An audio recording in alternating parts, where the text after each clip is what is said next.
Music fans, welcome back. It is Dave, the Real Music Observer, observing real music in real time for real people just like you and just like me. Looking at the Lindsey Buckingham Fleetwood Mac situation, I'm drawing some similarities and comparisons to the Journey Neal Schon situation, except Neal Schon has some additional cards. The cards he has are very important because he was a founding member of Journey. It's just him and Greg Raleigh. Those are the two guys, along with Herbie Herbert. And everybody else who came later, they really don't have the same kind of sway over the various management that comes in to try to dictate your life once you're in a band. With Fleetwood Mac, unfortunately, Lindsey Buckingham was not a founding member of the group, although his influence on the band is indelibly stamped, and because he is still a viable player, meaning that, he hasn't fallen off the wagon, so to speak. He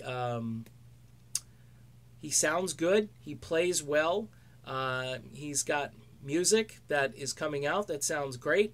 All of those things really lend themselves to the idea that Fleetwood Mac probably should have hung in there.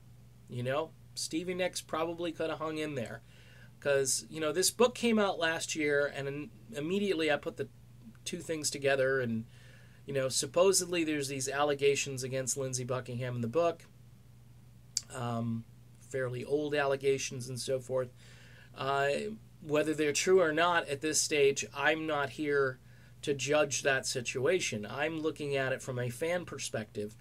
And the similarities between Neal Schon and Lindsey Buckingham really show themselves in the way these two guys interact with fans.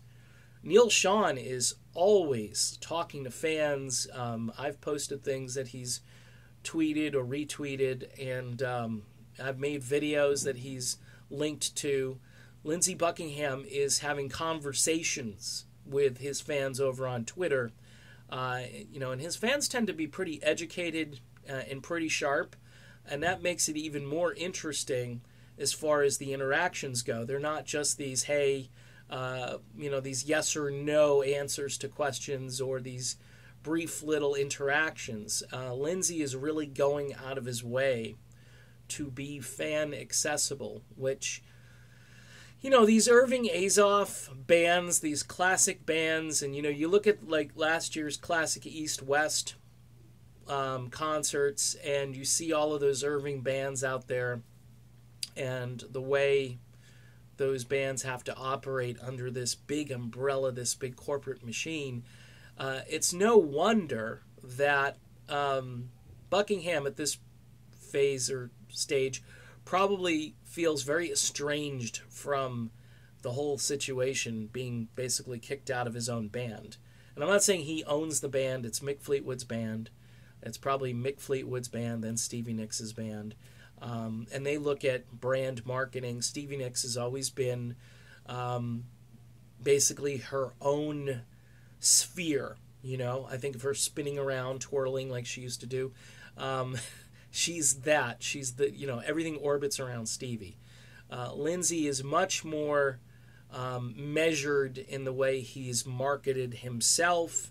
The number of solo albums, for instance, kind of fewer and far between compared to Nicks. And I think that probably swayed, the powers that be. They're looking from a marketing perspective. Who's going to cause us to lose more market share? Unfortunately, these bands are run often like businesses, and because they're brands and they're businesses. So, but what's interesting about Neal Schon is he's gone directly to the fans. Buckingham is doing the same thing. He's going right to the fans and saying, "Hey, I'm here." He's having conversations about solo material. He's talking about his set list. Very forthcoming and very transparent. And it's pretty refreshing. And if I had the choice, believe it or not, if somebody was going to get me into a concert between Mac and Lindsey Buckingham. I'd love to see Buckingham solo. You can watch this iHeartRadio performance that aired. Again, I've got friends who disagree with me, but I just don't think Neal Finn is up to snuff on vocals. His voice is different. This is by the way, same problem as the Ellen show. Everybody told me, well, on Ellen the mix was bad and so forth. Well, iHeartRadio, they got microphones plugged into your face. It's there's no mixing issues. The way this guy sings is completely different than the way Buckingham sings. Not just the vocals, the voice, but the way he projects himself and this. It's a different style. You can't just hire a placeholder and expect it to sound like the other guy. Keep in mind, all the Fleetwood Mac tribute bands that are out there, and my favorite is Rumor's ATL, which is a great band, but they still don't have a Lindsey ringer. No Fleetwood Mac tribute band that I've ever seen has had a guy who really sounds a lot like Lindsey Buckingham. It's always the focus is on Stevie and Christine. And Fleetwood Mac did not replace Lindsey Buckingham with an adequate replacement. They went for name ID.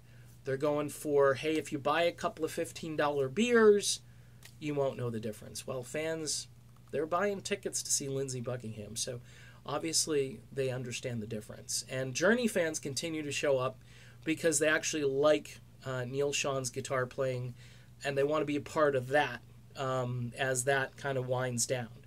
And both guys have a bright future, I think, because they've gone to the fans, and that's the most important thing.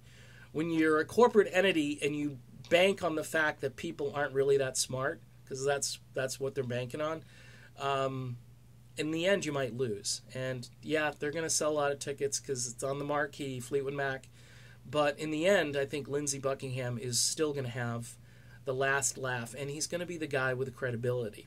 He's going to be there at the end of the day saying, hey, I was willing to do this, but these guys just decided to move on without me. And he looks like the good guy in this situation, and Hervé Zoff and Mick Fleetwood and Stevie Nicks kind of look like the bad guys. Let's just be honest. All right, done with this video. Be back soon.